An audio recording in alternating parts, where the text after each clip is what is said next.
Hi, my name is Tally Snow. I'm the coordinator of Messianic Jewish Studies at the King's University. Thank you so much for joining us for this year's academic lecture with Rabbi Stuart Dauermann. We're so pleased that you could join us. The King's University Messianic Jewish Studies program exists to train Jewish leaders in the Messianic community to be rabbis and teachers, as well as Christian leaders who are called to be bridges between the church and the Jewish people.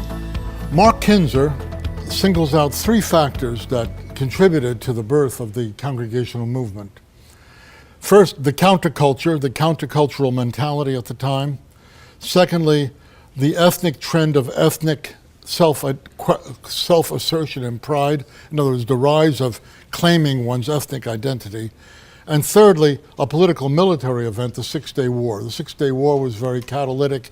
The counterculture was catalytic, and the idea of burgeoning ethnic self-assertion was catalytic.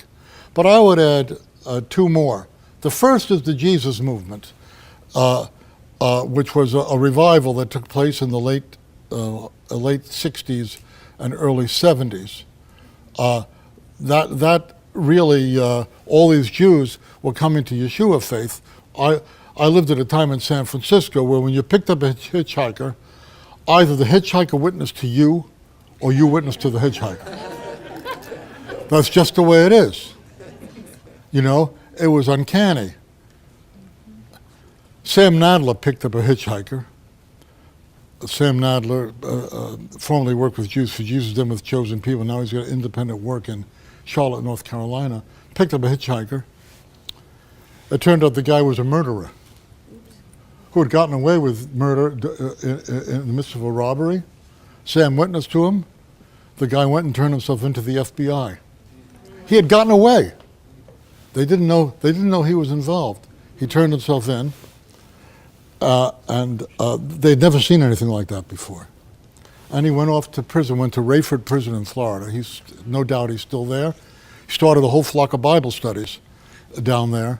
But the guy was involved in a robbery in a motel where the person was shot and killed. These were the very, very unusual events that were happening during this time. The Holy Spirit was all over things. So that was another factor that contributed to the rise of the Congregational movement. Many Jews were coming to faith in Yeshua, and they sensed, well, they became more, what with the Six-Day War? And also, what with the Six-Day War? They became more conscious of their Jewish identity, and they said, we need a context where we can kind of retain this and pass on our Jewish identity to our families. So that's what gave rise to the Congregational movement in its earliest beginnings. Another factor at the time was the book, The Late Great Planet Earth, which was a publishing phenomenon. It may still be, besides the Bible, the most widely sold book in the world. Hal Lindsey wrote it, and it was just the right time.